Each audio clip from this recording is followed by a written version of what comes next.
দেখুন বন্ধুরা, আমি এখন দেখাবো আপনাদের বড়ই মাখা। দেখুন আমি এখন বড়ইগুলো ধুয়ে নিয়েছি।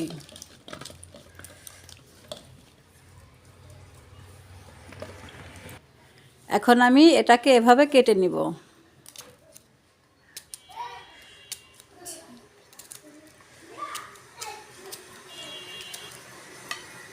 এভাবে সবগুলো বড়ই আমি এখন কেটে নিব।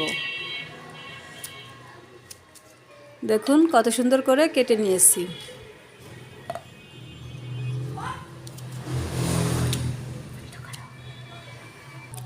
দেখুন আমি এভাবে সবগুলো কেটে নিয়েছি। এখন এখানে আমি শুকনো মরিচ গুঁড়ো করে নিয়েছি, আর এখানে বিট লবণ নিয়েছি। এখানে আমি বিট লবণ দিয়ে দিব, আর এখানে কিছু খাওয়ার লবণ দিয়ে দিব, আর ধনিয়া পাতা দিয়ে দিব।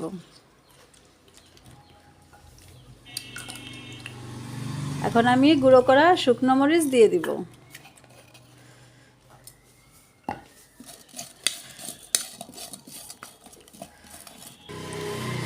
দেখুন আমার বড়ই কি সুন্দর মাখানো হয়ে গিয়েছে, কত সুন্দর দেখা যাচ্ছে, খেতে অনেক মজা হয়েছে।